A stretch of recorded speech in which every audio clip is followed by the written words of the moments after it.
marathon. And you're live. Hey, everybody watching on YouTube. We're just about ready to get started with Coach Karen. So sit back, relax, and let's go. Get the Facebook audience in now. Ooh.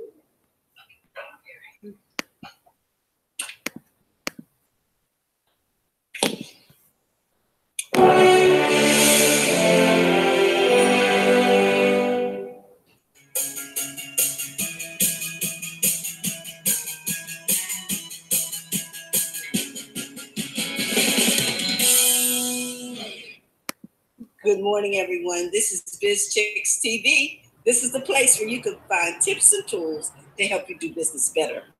We're here to help you run a profitable business. It's fun to run and to take the hassle out of your hustle.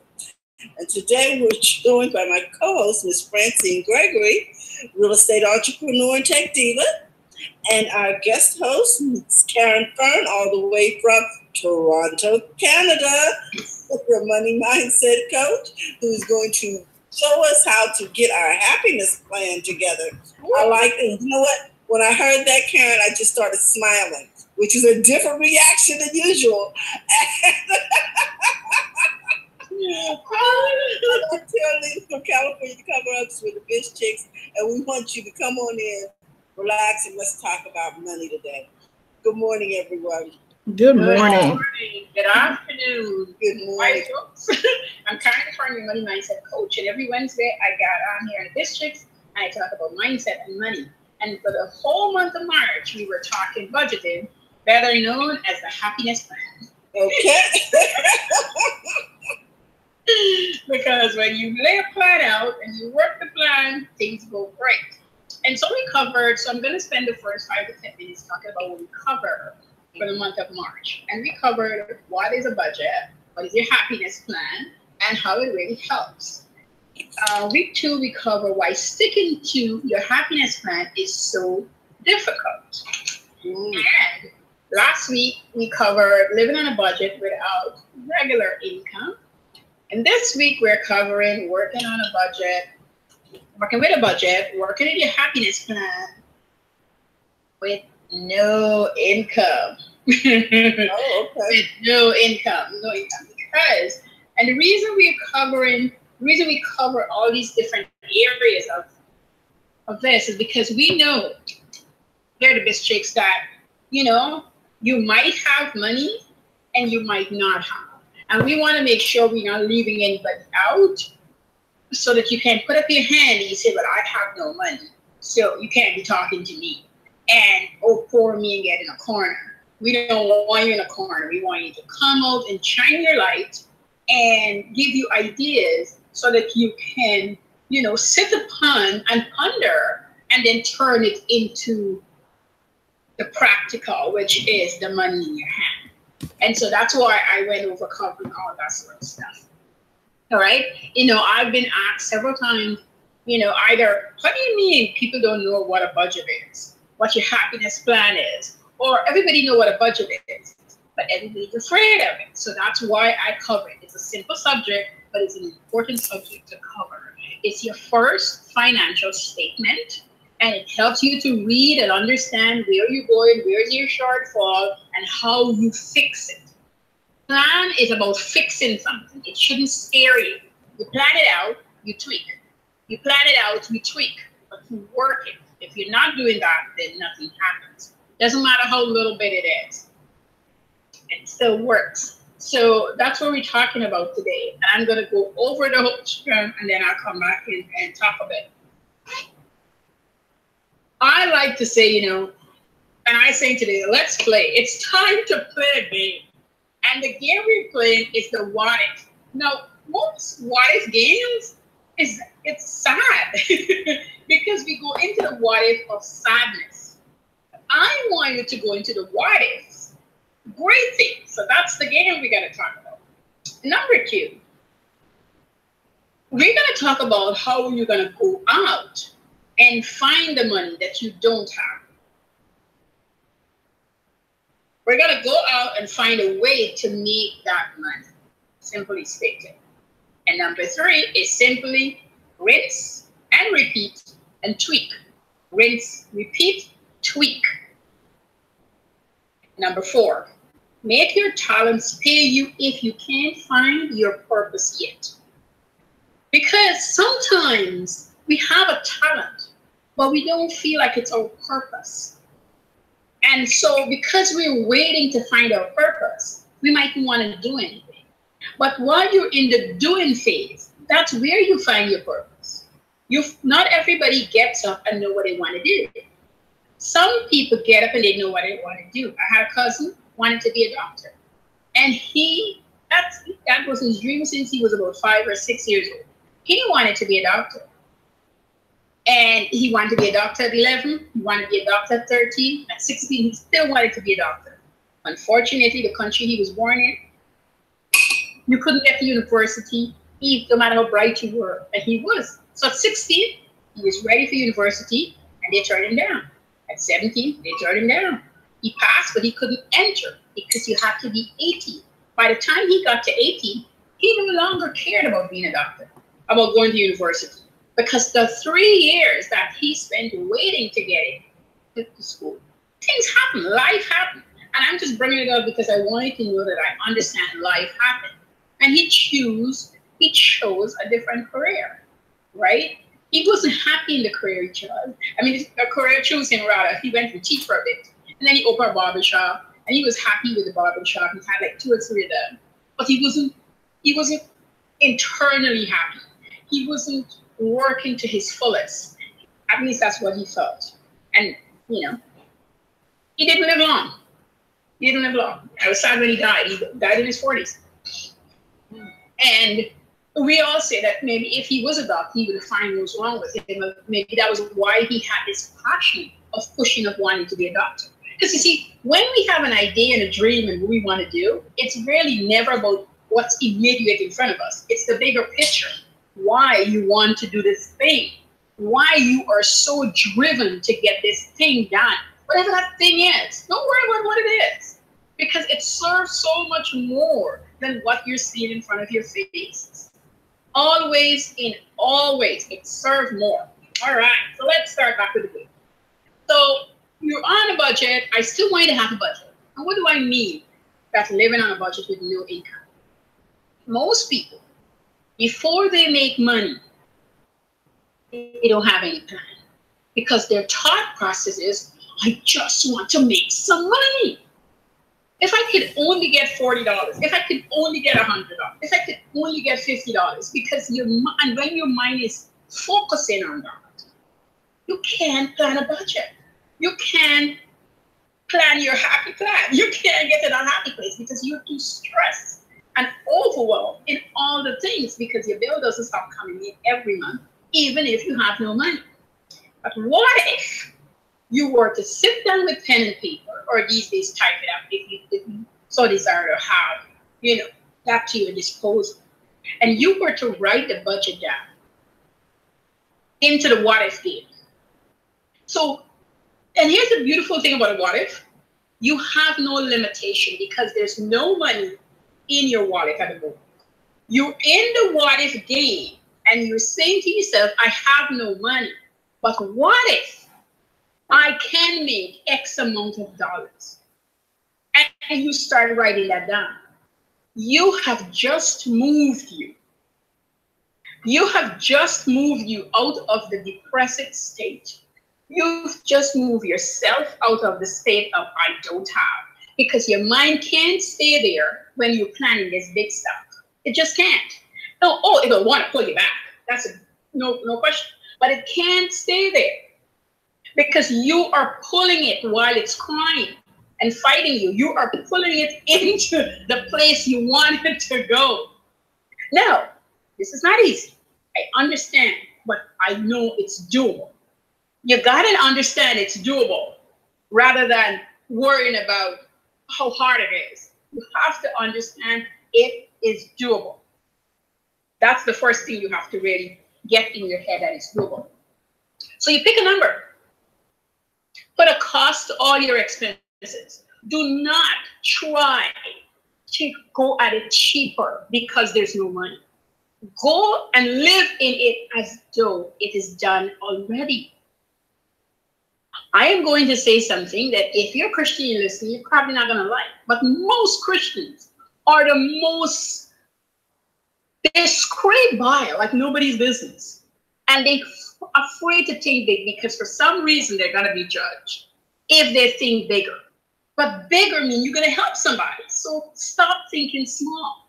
So if you know you want to buy a piece of equipment and the equipment is $500, don't put in your budget that you're going to spend $200 and waste a whole bunch of hours chasing sites and everywhere to save the $300. That's a waste of your energy. Put the $500 down. Your energy is better spent on organizing your talent, working within your talent. It is better spent there so you can pay for that. You do not want to be the people who drive to the next town for gas and then drive back and finish the gas because it was cheaper over there, unless you were going there.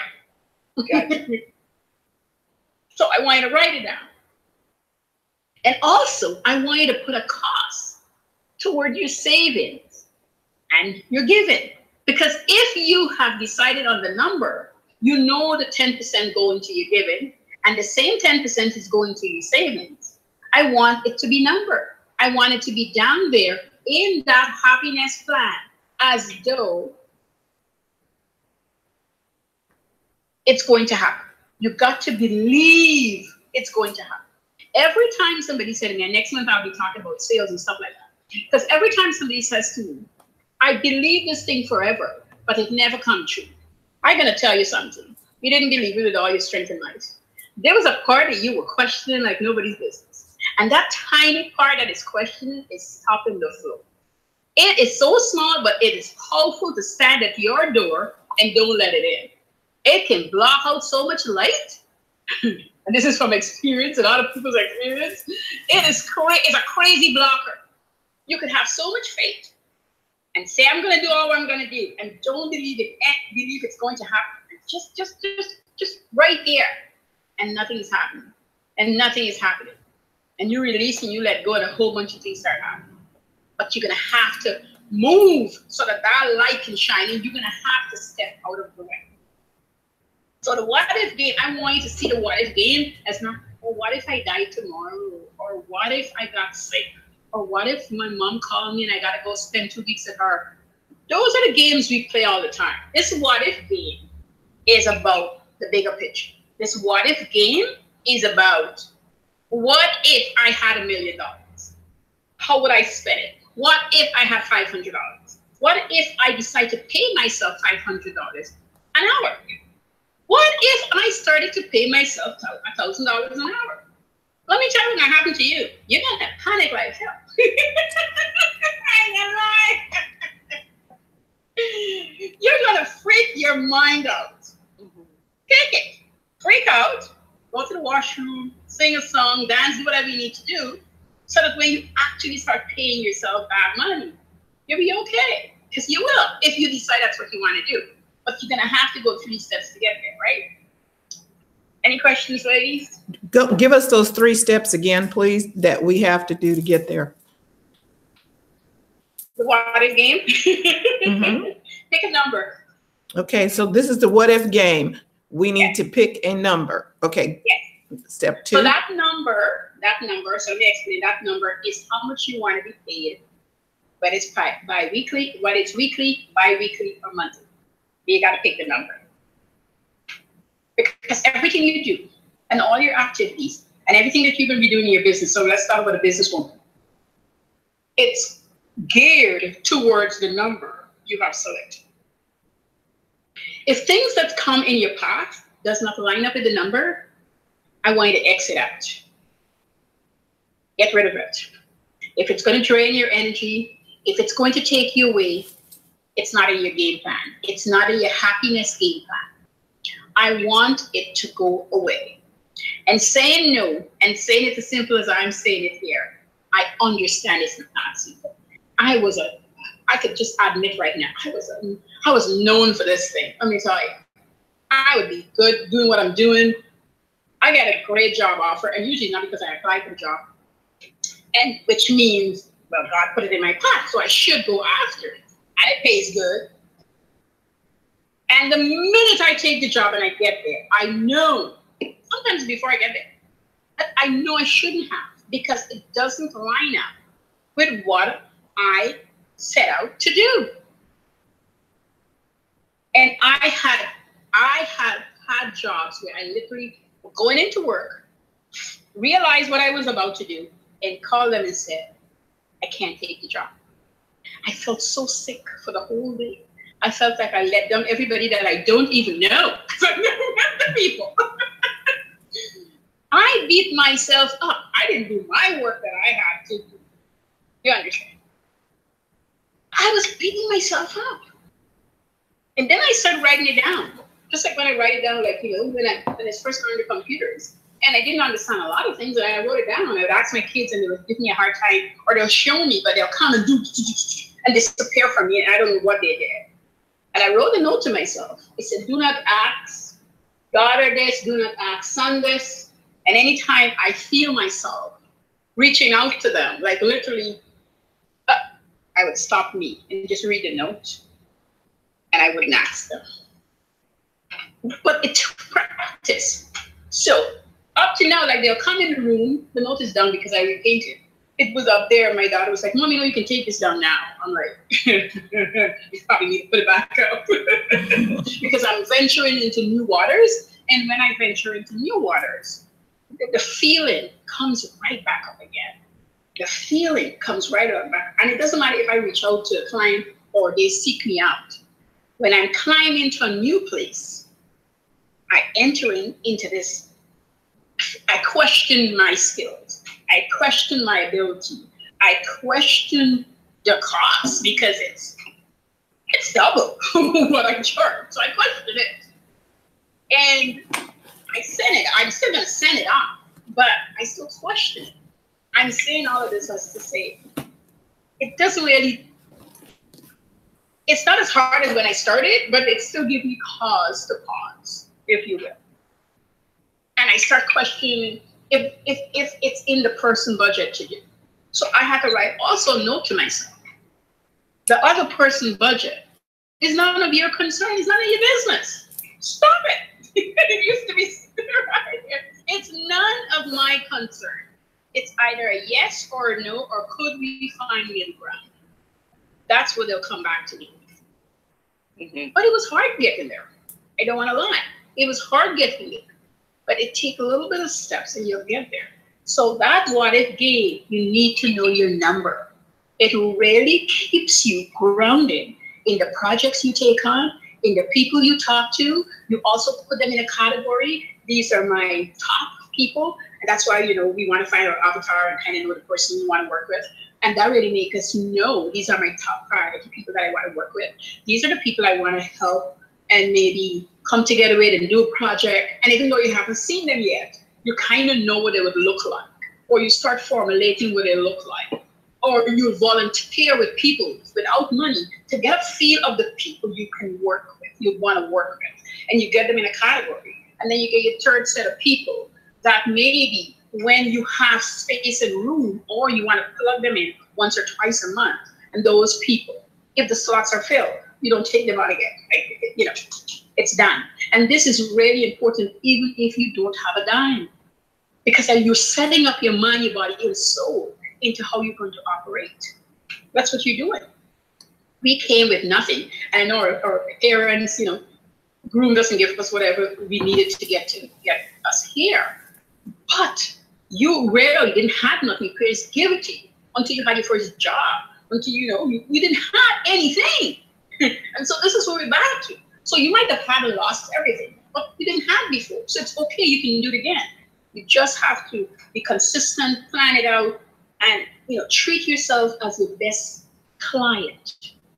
So important. Treat yourself as your best client. Anytime I'm going to make myself a piece of art,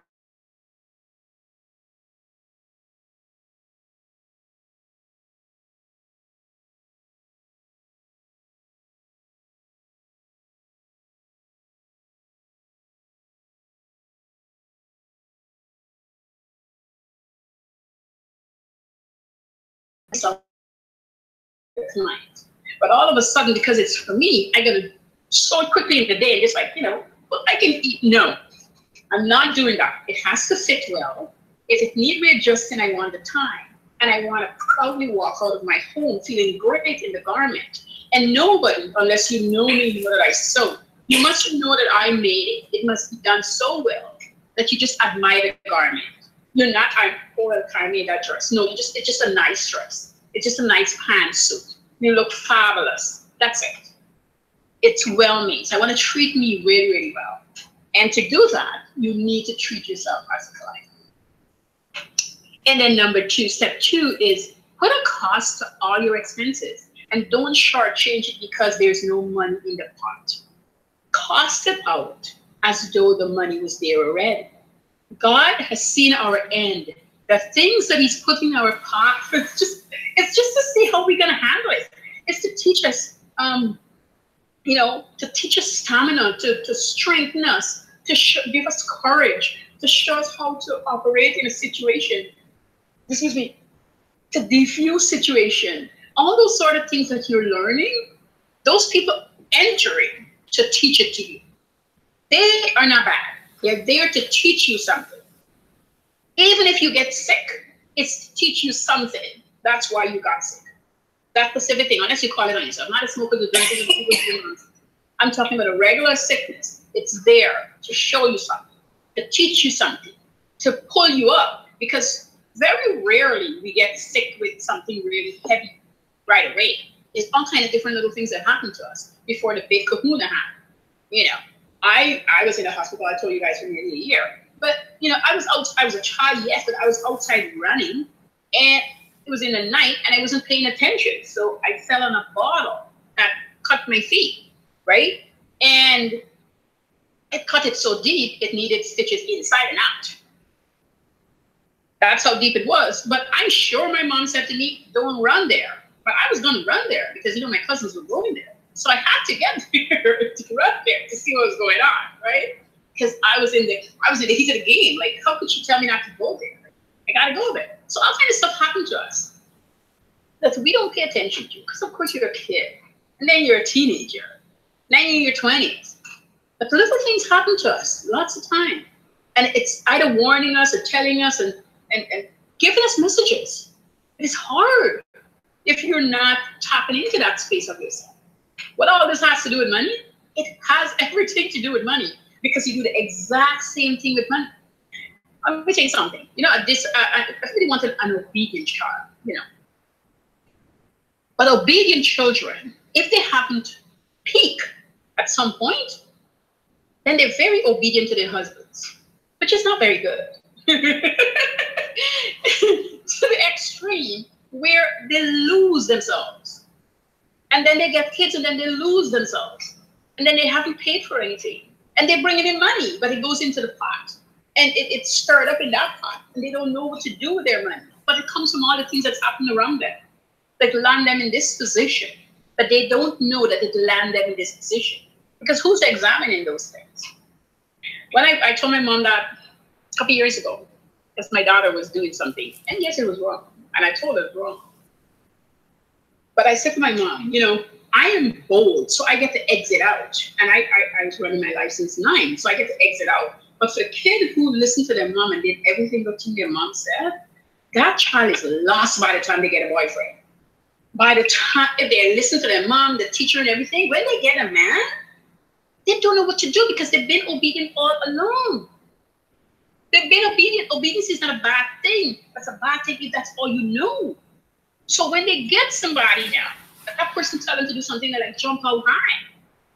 Because that's all they know. I've got a friend in that situation. That's all she knows. So whatever he says, yes, sir. Without understanding, she says, yes, sir. And then she meet me, And then, she's not saying yes, sir anymore. That's not very good. But she's been saying yes, sir. Without understanding, she was saying yes, sir. But nothing about finance. She knows nothing.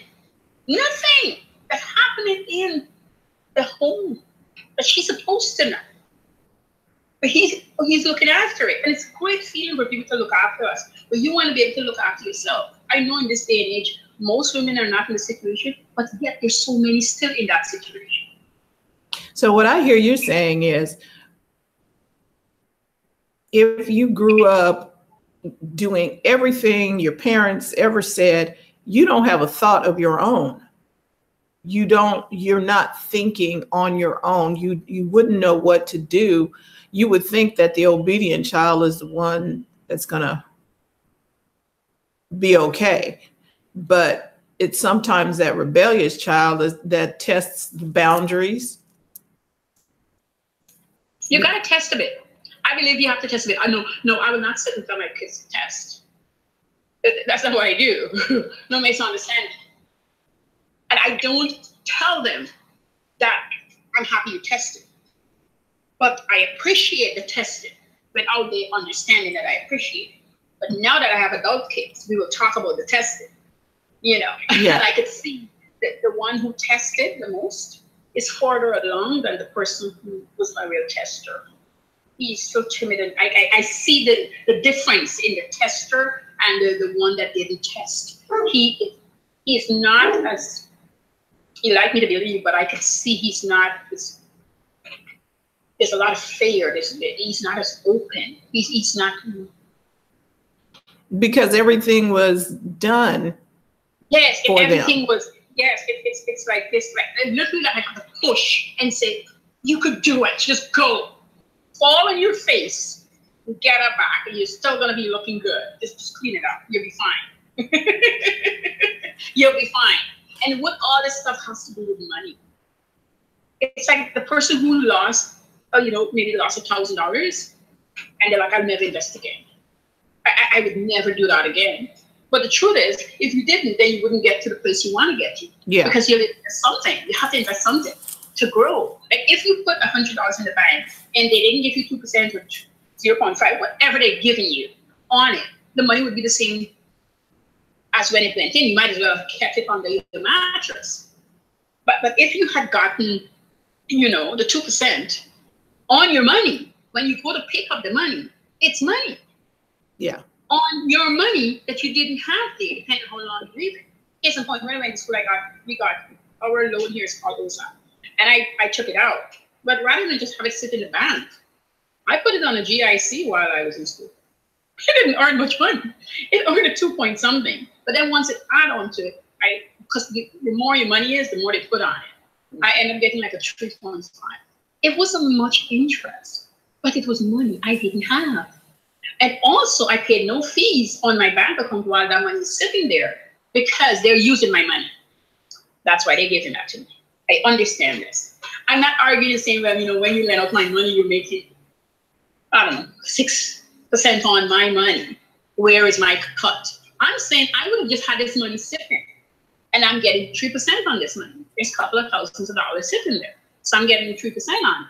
And I had classmates that we had this discussion with, and they're like, I don't think I would do that crime because just in case they lose my money. I'm like, gee, I see. It's like one of the safest things you can do. Like, you guarantee your money back, even if you didn't get the 2%.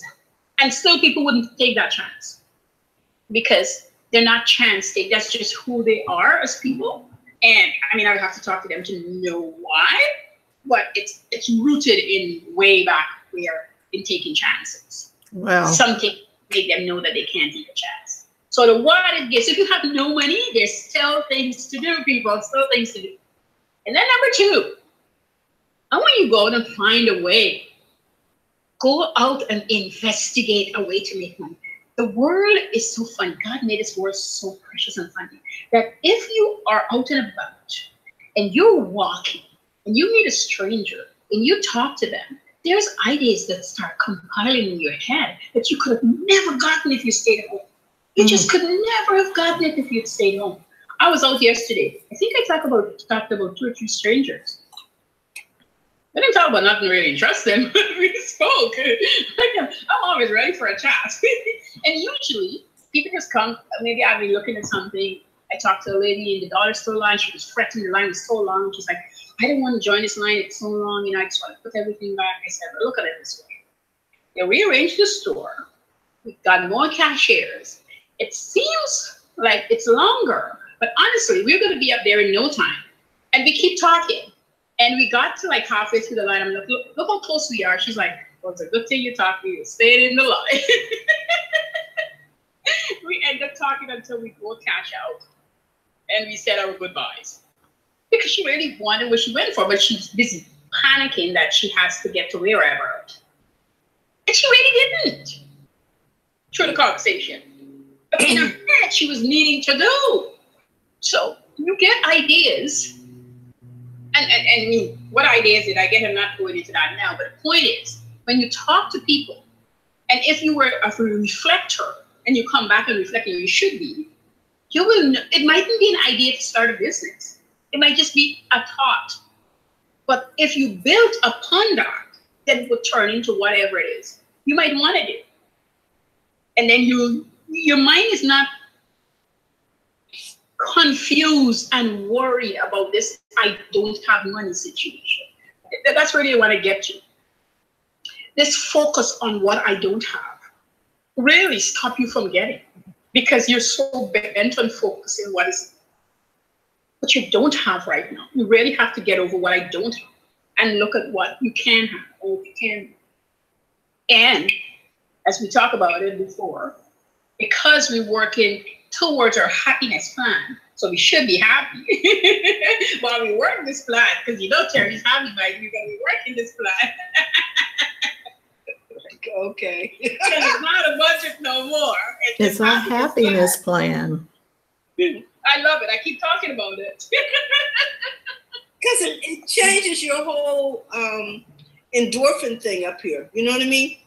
Because when you say happy, it sets off a different set of endorphins. I agree. So the dopamine kicks in because you start smiling. Happy. Yeah. You know what I mean? And that smile sets off a chemical reaction. Exactly. I agree. Which makes you want to play the game. Yeah. You see? Right back into what it's game. And so you went out today and maybe you didn't come up with anything great, but you do it again and you do it again, and you got to be willing and open, like everything else, and you tweak it. You tweak how you ask questions.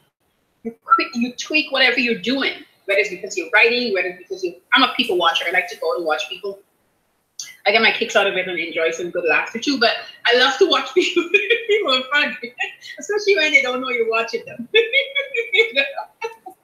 Whatever's happening inside of them, they're doing that. And then number 4 was make your talent pay, your talents pay you. If you can't find your purpose yet, and that could be anything. That can be anything from teaching math, if number is your thing, if English is your stuff, editing out quickly. If you're a good editor, 40 cents a word or whatever, you can decide how much words you're willing to edit for people.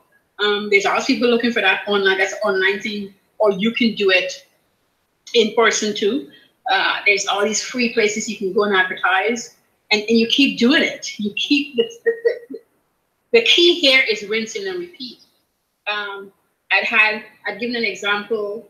If you are a hairstylist and you are not making as much as you want to make, so therefore there's zero money in your pocket, you might want to teach a class in what you do in the basics, or teach a class in people who have a salon already, in terms of you finding out what you are lacking, correct, and then teach a class in how you correct it, and do it for free initially, and then bring in people and make some money off of it. If you're a seamstress, teach classes to kids, teach classes to adults, and don't teach anything big where it's going to be difficult. Teach a class in a group also, because it pays you better to teach in a group. You get 3 to 6 people in the group and you teach them how to make a bag, how to make a hat, anything that you know that you're good at. And if you're not good at it, practice till you get there, and don't waste time saying, oh, it's going to take me 3 months. Give yourself timeline. In 7 days, I'm gonna make a bag. I never was taught how to make a bag. I just sit myself down. There's a friend who was in the Bahamas and about this store where the tourists are, and there was a church. So I just sat myself down and I made bags according to what was needed. Sunday school bag for the little kids, tourist bags, it was made right here, shipped to the Bahamas, jeans bag, and I decorated with paint, and people like it. I sell it for reasonable. It paid me, it paid her, it stayed in her store, and it went like hot cakes. Like she would always reorder it. until I got out of that business, of course. But that whatever is happening. And because see, these are all, for lack of a better word, hustles. It doesn't mean it's going to be your main career. It's just a way for you. There are so many ways for you to bring in income and help people while you're doing it. Exactly. And I'm a believer in whatever you have taught yourself to do, make yourself a manual, a plan, or something. So, and I would make up something, like I make up those bags. And so I have patterns for them. And I have all the steps that how I made the bags. So if I decided was to teach it at some point, the material is there. So I'm going through the motions. I know for the week I can make 50 bags. How much I'm going to sell it for, how much money I'm going to get. And if I decide to teach the class, everything is ready for me. I don't have to go back now and do it because I'm doing it along the way. And within there, you know, you can find your purpose. You're going to find what you're supposed to do. I find my purpose within all the things I've done. That's how I find my purpose. It wasn't just a smack back. I mean, when I was younger, I always wanted to be a teacher because I had two teachers I loved to death. And so I wanted to be them. I think they were the coolest two women I've ever met. And they're so soft-spoken. And in my time, you get a wild cane. That's what we had. And they'll beat you. But these two women believed that, you know, speech was all was needed. They didn't need any other discipline. And I went to a Methodist school. And they didn't believe in the women. So those two teachers, you know, you literally do the work or you get punished differently. They probably get more work. But they never, and everybody was allowed a cane. They came, stood at the corner of the wall, and they never picked it up because they said that we're big enough and we can have a conversation. Those teachers got more out of all the kids that they taught than the teachers who had a cane. You know, because they were, I think that part of it, and now I realize it's true, they cared about what happened to the student versus how it looked to the principal or anybody else. They were really honestly cared about who's in the class and when they leave, what's going to happen to them. I think that's why they were such great teachers, and I love them dearly. And so it gets you to the point where you're like, well, I'm good at this. I'm good at figuring out how to do this. At one point, I wanted to write textbooks because I figured how to write stuff so that people could understand. And especially friends of mine who's not really cared about that stuff, those are the people I always give it to because they'll be more critical than anybody else. They'll complain and whine that they can't do it. But my goal is for them to just do it. Once they do it, then I know that I've taught how to get it done. Because those are the people I want. I don't want the people who say, yes, Karen, it's so nice. No, those people are just trying to boost my ego. I don't need that. I got that covered. I need people who want to come in and challenge me that maybe this is how to walk, this doesn't look right, because then I can correct it. Those are the people that help me grow and move me forward.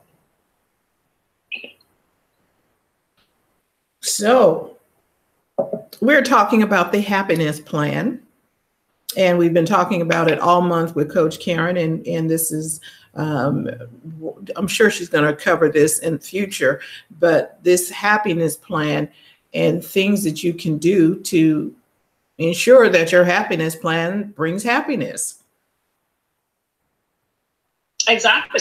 And it has to bring it. I don't know anybody, even if you don't want to be filthy rich, that who have no money and poor and struggling is saying that I'm going to stay there feeling really great.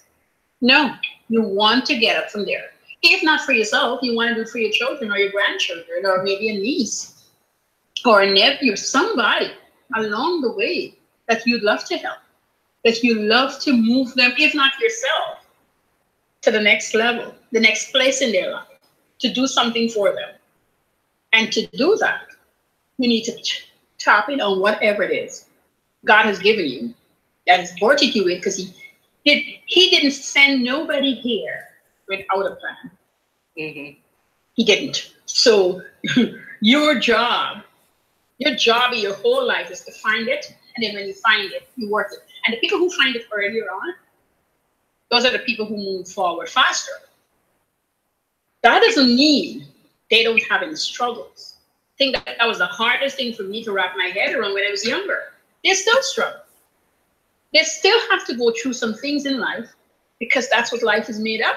That's how life is set up. That's how God wanted it. And we can change that, people. We can change that. He needs us to go through that so we can learn whatever it is he needs us to learn. We can't shortchange him. Even if we get rich early.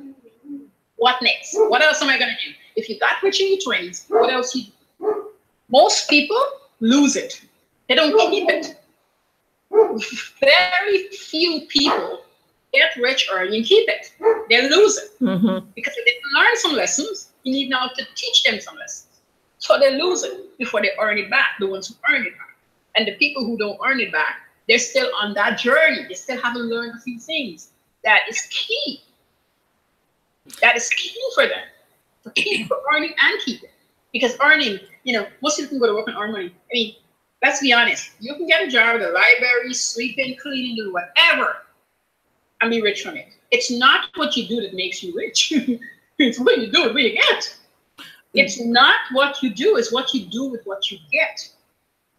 That dictates what you're going to do. So if you have this happiness plan, and your happiness, what happiness means to you, and your happiness means, when I come from work, I just want to sit and watch TV and enjoy my family, my life. Nothing is wrong with that. That's where your boat stop. And nothing, again, is wrong with it. But if you want more out of life, you're going to have to just watch TV maybe 2 days a week, maybe 1 day a week. Because the time you would spend there, you would spend doing other things to get your happiness plan moving forward. For whatever reason, you choose it to be. But it doesn't change the fact that you need to have things planned in advance. Yes, ma'am. So that means there's a cost for everything. There's nothing free, because even if somebody came and gave you all of the money and just gave you some money and you didn't have a happiness plan, the money would go away. And that would have been a lesson that you just learned. Oh, I need to have a plan, or else I'm not going to have any left over, or I'm not going to be able to enjoy this, or I'm not going to be able to help people because I don't know what to do with it. Exactly. Exactly. So we used to know a man, and he had 4 houses. And each house was divided in the top floor and the bottom floor. Here we'll call it apartments. And we're all rented out. And when he died, he left all 4 houses for his goddaughter. Not his children. We thought he didn't have kids. Not his grandchildren. We thought he didn't have kids, so how could he have grandchildren? He left all 4 houses for his goddaughter. We found out he had 4 daughters. He didn't give them anything. And they, of course, fought the will. Because, how would you leave it for your goddaughter? And you know us. We grew up with you, and they fought her. And I was young, and I was saying to my mom, she just gave them a house. And my mom was like, no, she shouldn't. She came, she saw the homes. I used to see her. She comes every so often. She come with him a couple of times. A slim guy, a black guy. And she came and she went to each tenant and she offered them. She said, I live in the country area. And if you wanted to buy the home because you've lived in it for so long, I'm willing to sell it to you. And if you don't, the rent is going up. 2 people bought, and the other 2 people complained. 2 people bought, and my friend bought, and the lady in the back bought, and the other 2 I had friends and they didn't buy the houses. But she took a lawyer and fought them, and she won. But the reason those houses were left for her, because he saw, now that I'm older, her ambition in life, what she was doing with herself. She was married, she had a child, she was teaching, and she had a plan, I guess, to move herself forward. Meanwhile, his daughters kind of probably was waiting on the property, to be honest. And he saw that, and he didn't give it to her. He gave her all 4 property. Wow. There's something to be said by working and being productive instead of just sitting back and waiting. I remember in a recent seminar we went to, Terry, remember he said, God feeds the birds every day, but he doesn't toss the seed. He doesn't toss the food in the nest. The birds got to go out and get it. Yep. Yep. You gotta go. The bees has to go to the flowers. They have to do the work. I don't understand why we human beings think they don't have to do the work. Not us, but the lazy people, not us, not the people who do it. Talking about the people who sit around and hoping that somebody's going to give you something. I mean, what a wasted life.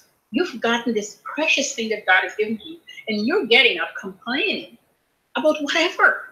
When you have got an opportunity to get up every day and do something, I mean, it doesn't matter how small. You get up every day and do something, whether it's help people cross the road, volunteer at the library, pick up things on the roadside, whatever it is, empty bottles, you know, pick up.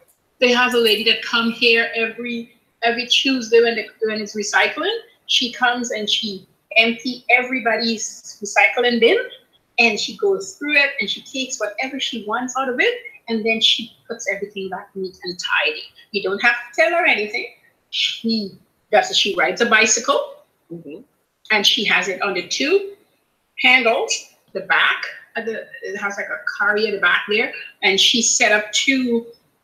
It look like cartoons, but it's plastic, and so she set it up. It is set up because she's already herself. When she first started picking up the cans and bottles, it was just a bag dragging. She's moved on to the bike and a setup.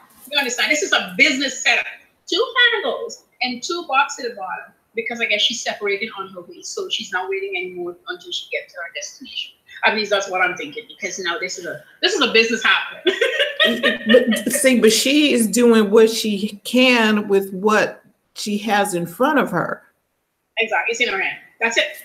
That's it. And just like, okay. And then when she's faithful with that, so she went from bags to carts on the back of the bike to separated. Next thing you know, we're going to see her pulling up in a car or a truck. Exactly.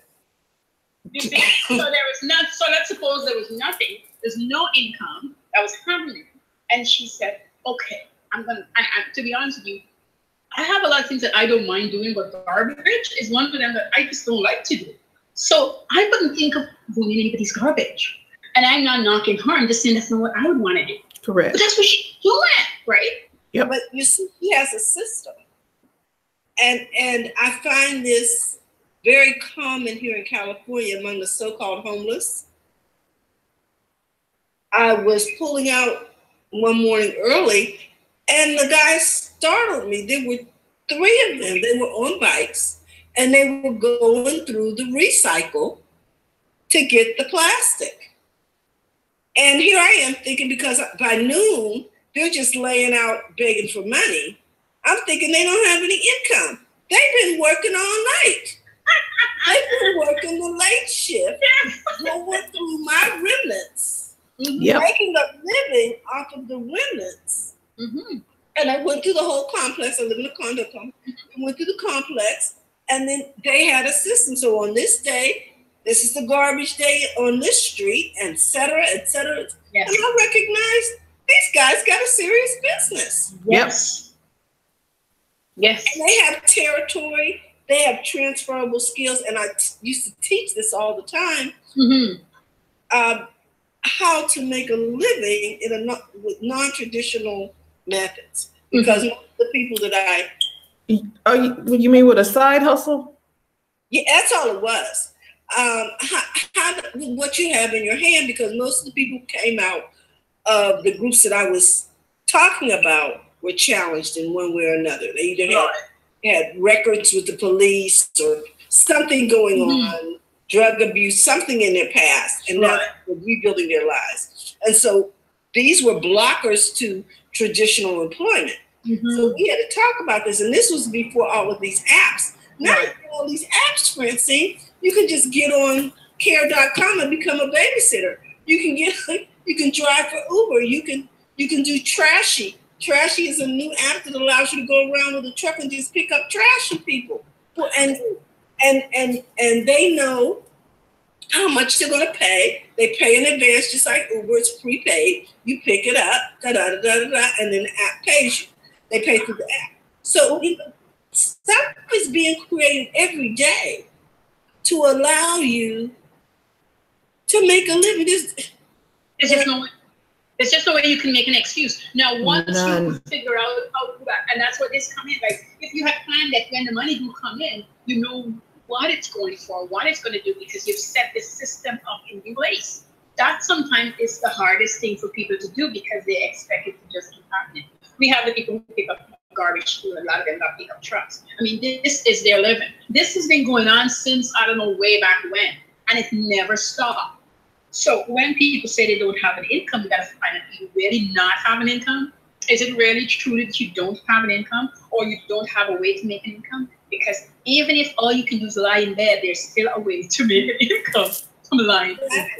Exactly. Yes. You can lay in bed and answer the phone as a virtual assistant. Yes. There are just things that you can do that generate income. And a friend was telling me, well, I want to raise money because this woman has a child and she can't work and she had to quit the job because the child was sick and she didn't have care, and on and on and on. Okay, now we've been there.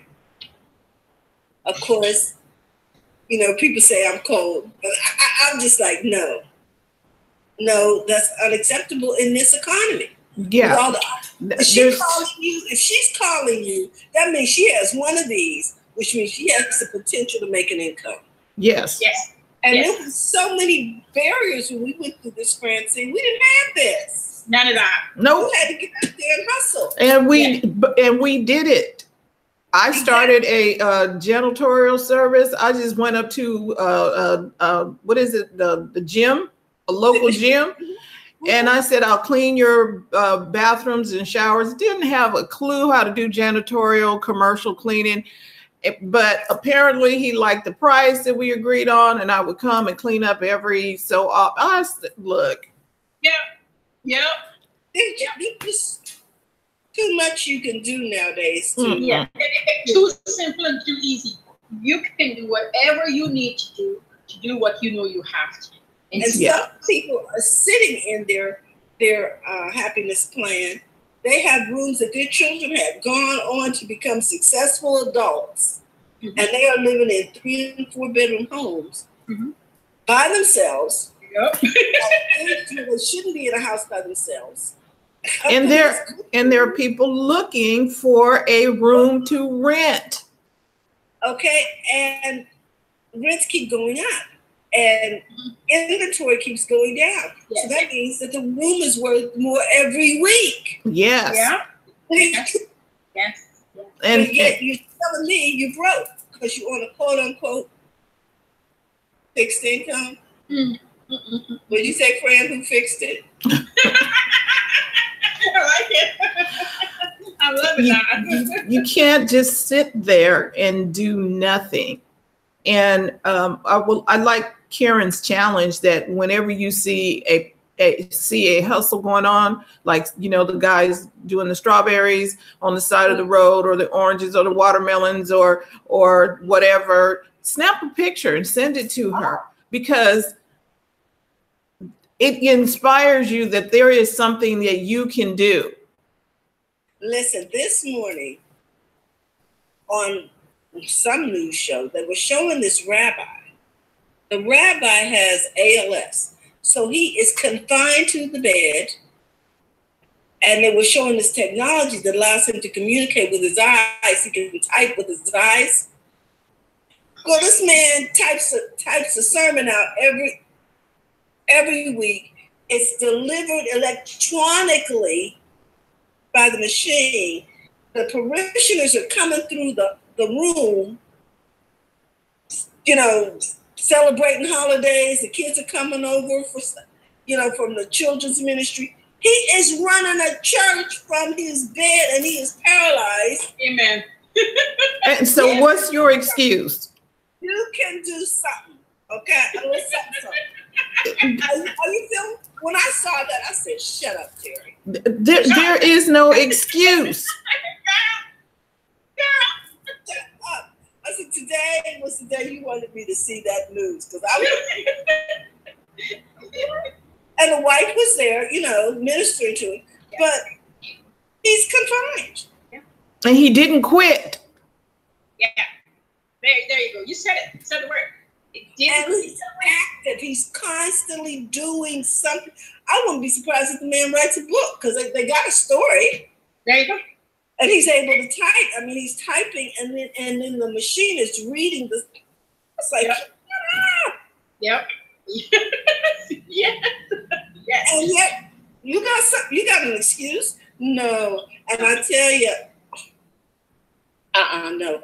If I can still close out the back of a Pinto with 2 kids sitting in baby seats, you can do something. Okay. Yes. You got something to put in your happiness plan. Yes. Start putting it in your happiness plan, and it's your first financial statement. You'll see where you are, what you need to, tweak. And here's the deal.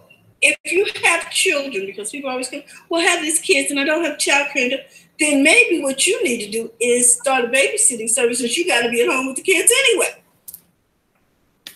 Not start a childcare, but Yeah, that's what you do. I often say, most of my businesses roll around my kids. Whatever seemed to work with them because I decided I'm not having 3 kids and going back out to work. I think that's the craziest thing. And mothers that's doing it, I'm not knocking you.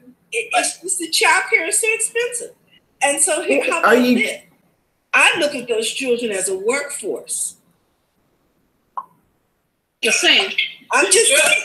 This is a family business. We make the pies. This is a workforce. I can either look at it as a burden or as an asset. Exactly. I like the asset. But what I have right now is what he gifted me with. And he said, children are a gift. There you go. And we have opportunities all around us. Money on the ground, money on the table, money in the backyard, money in the front yard. And we just need to be able to open up our eyes to see it. Yes, I agree. And if your income, if whatever you're choosing doesn't bring in as much as somebody else's, don't look on them. Look at how you take that, and you need to service quantity at that time to get you to where you need to be. Some businesses, it's all about the quantity. It's not profitable simply having one. You need to have it. I go back to myself. I was making $6.25. I have it in my little drawer. Making $6.25 an hour. And when I check my side hustles, with my counterparts were making $12 and $15 an hour. When I checked mine, I was at $25 an hour. Karen, just zip it and continue.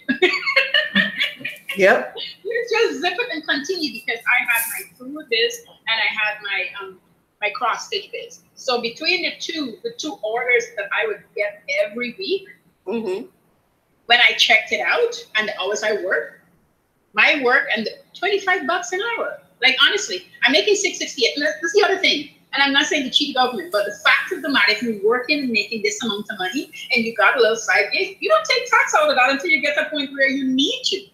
This is by law, at least in Canada. You can make 30 grand and not pay anything on it.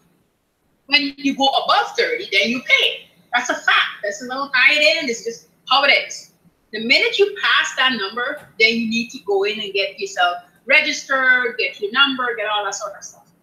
If you're starting, you're so crunching you can't do, they give you a break. And then when you need to get bigger, then you start worrying about that sort of stuff. Then they're asking you to pull your share of the weight at that time. Yes, and nothing is wrong with that. Nothing is wrong with that. So one of the thought I had while you were going through this before we end it off is that there are people, when you said about people, everybody needing to work or needing to do something, it doesn't help us to not charge for our services, because that means that the person has got no skin in the game.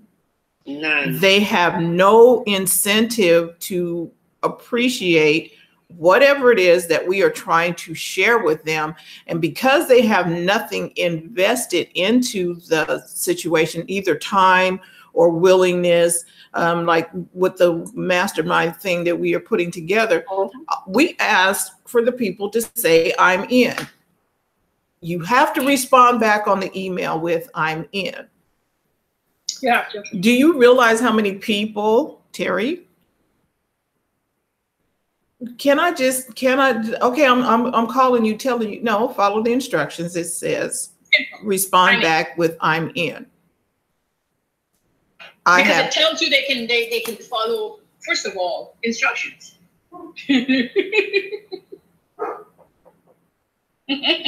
got to follow those instructions. And then you have to, the masterminds that do well, and I was in a discussion yesterday, and everybody was squirming about the mastermind price, whatever it was. I think it was about 20 grand for the year. But if you're going into a mastermind like that, you are looking to come out in the idea of making anything from 200 grand or more. That's why you would be in such a mastermind. Now, the kind of work you will be expected to do, and it's never just work. Mastermind never just work where you expected to do work and say, well, here's my homework. No, it's work for your business, and you also expected to come and contribute yourself. And so the argument was, why would I have to contribute after I'm paying that money? Then you don't need a mastermind like that. You need to find something that is like $50 if you're lucky, or maybe $25, so nobody expects nothing from you. But if you're gonna tap into the kind of a mastermind, the people in there is looking to make impact in their lives, their business, their family lives, but other lives. So that's why the impact is so great for what next they're going to do. And this is set up into the framework of what they wanted to do. It's going to be plain sight. You're going to see what they're doing. No one person is holding the money. So that's what it's about. Then you need a different atmosphere. You know what I mean? You need a different place. That's not your mind is not ready yet for the concept. You're in the $15 an hour yet. Yes, and no hard feelings. Nope. That's the kind you're in. And people, and so it is not, we're not benefiting anybody by not giving them an invoice. No. Exactly. No, we're not. And that's why next week I'm coming in. Next week I'm strictly focusing on sales, because sales is part of money.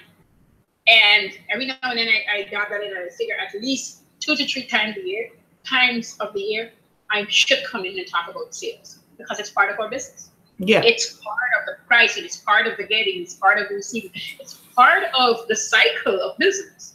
So, and that's why I started us off with the budget, because I want to talk about where the money lands and what happens. And I mean, if you want anything deeper, then you have to pay for that. This is just a tip of the iceberg.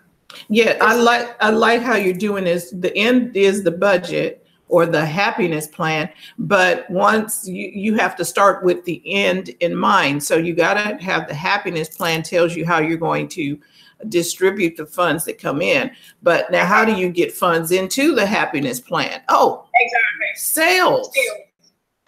So we're going to do the sales so that when you bring in the money, you got your financial statement telling you where everything went, everything go, where it is, blah, blah, blah, blah, blah. And that's why we dealt with that this month. So next month, prepare your plan, prepare yourself to sell the stuff you have.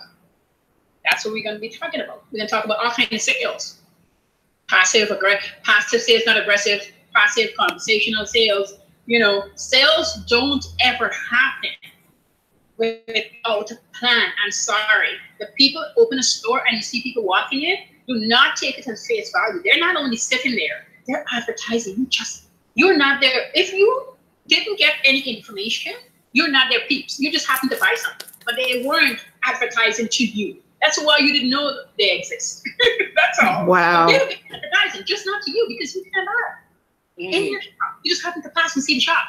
But the people they really want in there in you. That's why you didn't know. Wow, this is going to be next month is going to be outstanding. So we're going to be talking with Coach Karen about the psychology of the sale. It is this is all up in here. You know, we can tell you about how to do that. What do they call the how to objections, how to handle objections, and all of that. But that's not it. This is the psychology of the sale, the thought process about why you do what you do. So Coach Karen will be back with us all of April. Is going to be outstanding. The first Mondays is coming up April 2nd. Please make sure that you've signed up and registered for that. We're going to see if we can broadcast it live and see how that goes. You guys haven't done that yet, eh? No, we tried it. It was a little dark in the room and whatever. So we're going to try it again and see how it works. But the best experience is actually being there, unless you live in New York or Toronto, where, you know, not cost effective yet to fly in. So then tomorrow, Robin Shimizu is going to be sharing health and wellness. I think she got a little thing planned for us, a little outdoor adventure.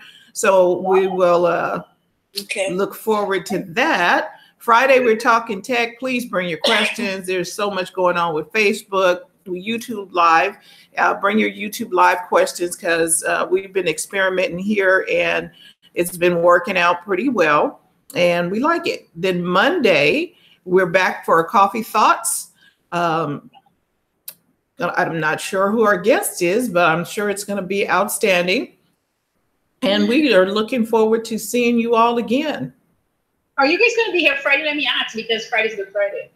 Yes, we will be here Friday. We're here for Good Friday. It'll be good. That's right. Yeah, you know what is, speaking of Good Friday, and I want everybody to enjoy their Easter. Do you know that Arden Fair Mall is closed? No, I didn't know that. On Easter. No, Easter Sunday, the mall is closed. Well, praise God.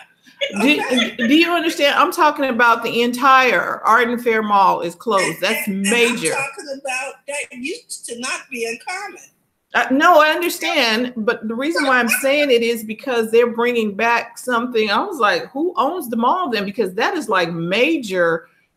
Arden Fair Mall is one of the major malls in Sacramento, and for them to shut down the entire mall is closed.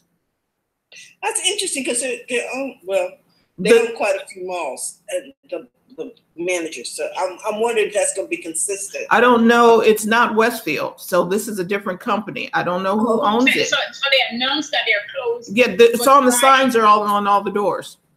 Now the restaurant is open, but the restaurants are on the street. They're not.